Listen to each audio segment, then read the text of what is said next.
गडचिरोलीतील आश्रमशाळेत काहीच दिवसांपूर्वी विषारी साप चावल्यानं 3 मुलींचा दुर्दैवी मृत्यू झाल्याची धक्कादायक घटना घडली.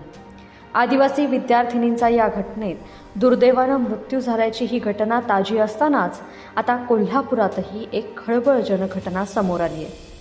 कोल्हापूरच्या पन्हाळा तालुक्यातील बाजार भोगाव प्राथमिक आरोग्य केंद्रात रविवारी साप आढळल्याचा व्हिडिओ सोशल मीडियावर व्हायरल झालाय.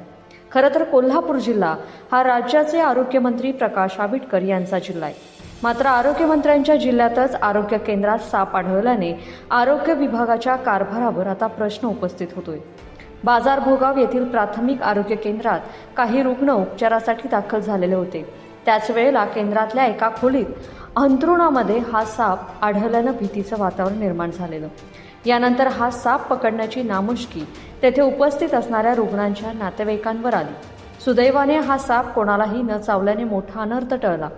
आरोग्य केंद्रात सापडलेला हा साप नेमका कोणता आहे याविषयी सर्पमित्रांना आम्ही विचारणा केली असता त्यांनी हा विषारी असा मण्यार साप असल्याचं सांगितलं. या सापाविषयी अधिक माहिती सर्पमित्रांकडून जाणून घेऊयात. नमस्कार. सदर व्हिडिओतील साप हा मण्यार आहे. मण्यार अतिशय विषारी असा साप आहे.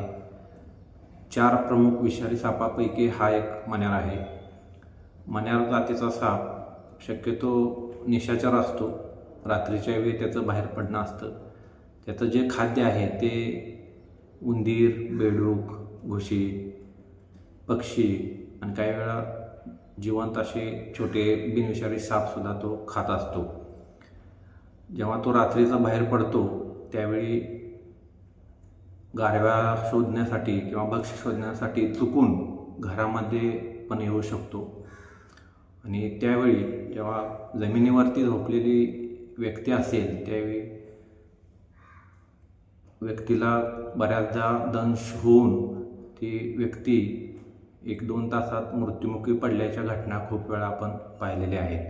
त्यामुळे शक्यतो खेडेगावात असू दे किंवा शेतीच्या भागात असू दे लोकांनी जमिनीवर न झोपता खबरदारी म्हणून उंच बेडवरती किंवा कॉटवरती झोपावे आणि ती दक्षता घेणे अत्यंत गरजेचे आहे.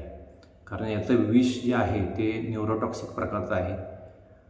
त्याचं जी ॲक्शन आहे विषयाची ती मज्जासंस्था आणि श्वसन संस्थेवर होत असते. बऱ्याचदा फुफ्फुसाचे मसल पॅरलाइज होऊन बरेचसे लोक झोपेतच मृत्युमुखी पडतात आणि त्याची जी बाईट करण्याची तीव्रता आहे ती फार अशी नगण्य आहे. म्हणजे मुंगी जशी चावते मुंगीपेक्षा कमी, म्हणजे त्याच्या वेदनाच जाणवत नाहीत. आणि बऱ्याचदा लोक न कळताही म्हणजे साप चावलेलं लक्षात पण येत नाही आणि झोपेतच लोक मृत्युमुखी पडतात. तर शक्यतो ही खबरदारी घेणं गरजेचं आहे खेडेगावात. त्याचसोबत परवाच काही दिवसापूर्वी मला वाटते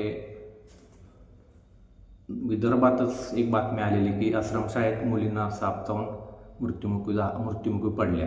तर तोच साप होता मण्यार जातीचा. त्यामुळे शक्यतो खेड्यातील व्यक्तींनी, शेतातील व्यक्तींनी ही खबरदारी घेणे गरजेची आहे. धन्यवाद. मण्यार साप हा अत्यंत विषारी साप म्हणून ओळखला जातो. इतका विषारी साप चावल्यावर उपचारासाठी रुग्णाला कोल्हापुरातील CPR रुग्णालयातच आणावं लागतं. तसंच वेळेवर योग्य ते उपचार होणं गरजेचं असतं, अन्यथा रुग्णाचा मृत्यू होणं अटळ आहे. त्यामुळे आता तरी आरोग्यमंत्र्यांनी जिल्ह्यातील आरोग्य केंद्रांकडे गांभीर्यानं लक्ष देण्याची गरज आहे. एकीकडे आरोग्य केंद्रात आढळलेला साप, दुसरीकडे याच आरोग्य केंद्रात रात्री लाईटची सुद्धा व्यवस्था नसल्याचं स्थानिकांनी सांगितलंय. त्यामुळे या आरोग्य केंद्रात आवश्यक त्या सर्व उपाययोजना करण्याची मागणी ग्रामस्थांकडून होते. तसेच आरोग्यमंत्र्यांनी जिल्ह्यातील सर्व प्राथमिक आरोग्य केंद्रांची तपासणी करून सर्व सोयीसुविधा उपलब्ध करून देण्याचीही मागणी होते. लोकमत.com साठी कोल्हापूरहून मी दुर्वा दळवी.